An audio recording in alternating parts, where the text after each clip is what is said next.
இலக்கிய சீரியலில் இன்றைக்கி எபிசோடில் என்னென்ன மாதிரியான சுவாரஸ்யமான விஷயங்கள்லாம் நடக்க போகுது அப்படின்றத பற்றி தான் நாம் இந்த வீடியோவில் பார்க்க போகிறோம். இப்போ தான் நீங்கள் ஃபஸ்ட் டைம் நம்ம சேனலை பார்க்க வரீங்க அப்படின்னா மறக்காமல் லைக் பண்ணுங்கள், ஷேர் பண்ணுங்கள், சப்ஸ்கிரைப் பண்ணிவிட்டு பாருங்கள். வாங்க இப்போது வீடியோக்குள்ளே போகலாம். இலக்கியாவுக்கு ஒரு கால் ஒன்று வருதுங்க. ரேவதி அத்தை கால் பண்ணி இலக்கியாக்கிட்ட பைரவி என்னன்னு கேட்குறதுக்காக பைரவி வீட்டுக்கு போயிருக்காரு.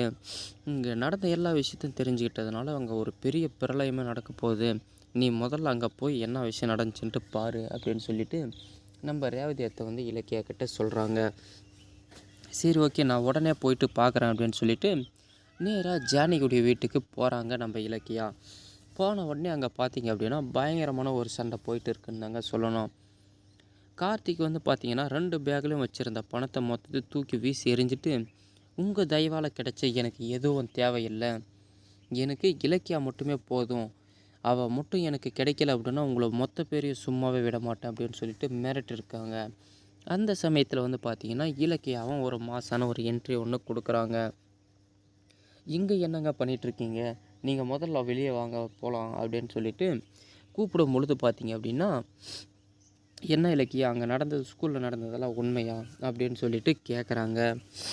அதெல்லாம் ஒன்றும் இல்லை, முதல்ல அப்புறமா பேசிக்கலாம், நீங்கள் முதல்ல கூல் டவுன் ஆகுங்க அப்படின்னு சொல்லிட்டு சமாதானப்படுத்துகிறாங்க. இல்லை, எனக்கு இப்போவே தெரிஞ்சாகணும் அப்படின்னு சொல்லிட்டு அவங்க ஆவேசமாகவே பேசுகிறாங்க. ஆமாம், பைரவத்தை சொன்னதில் என்ன தப்பாகிடுச்சு, உங்களுக்கு நான் ராசி கெட்டவ தானே, நீங்கள் இங்கே இருந்த வரைக்கும் எந்த அளவுக்கு சந்தோஷமாக ஜாலியாக இருந்தீங்க, ஒரு ராஜா மாதிரி வாழ்ந்த உங்களை இப்படி நடுத்தெருவுக்கு கொண்டு வந்துட்டேன் இல்லையா, இது எல்லாத்துக்குமே காரணம் யார், நான் தானே, நான் இல்லைன்னா நீங்கள் பயங்கரமாகவே சந்தோஷமாக இருக்கலாம். பார்த்தீங்களா, இப்போ நான் வெளியே போன ஒரே ஒரு கொஞ்ச நேரத்தில் உங்களுக்கு எந்த அளவுக்கு நல்ல விஷயம்லாம் நடந்திருக்கு.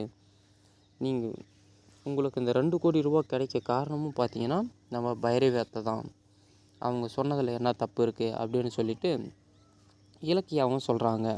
இதை கேட்ட உடனே நம்ம ஜானகிக்கு பயங்கரமான ஷாக் ஆகுதுங்க.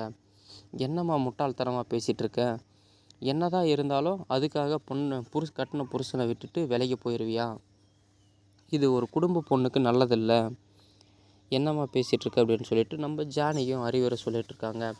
இதை கேட்ட உடனே நம்ம பைரவே பயங்கரமாக டென்ஷன் ஆகுறாங்க. என்னக்கா பேசிகிட்ருக்கீங்க, கௌதம் நல்லதுக்காக தான் எவ்வளவும் பண்ணிகிட்ருக்கேன், நீங்கள் சொல்கிறத பார்த்தா மறுபடியும் இலக்கியாவும் கௌதமும் சேர்த்து வச்சுருவீங்க போல இருக்கே அப்படின்னு பேசுகிறாங்க. இதை கேட்ட உடனே நம்ம இலக்கியாவும் சொல்கிறாங்க, இனிமேலும் நான் ஒன்றா இருக்க விரும்பலை, நான் தனியாக எங்கேயாவது கண்காணாத இடத்துக்கு போயிடுறேன் அப்படின்ட்டு இலக்கியா சொல்கிறாங்க.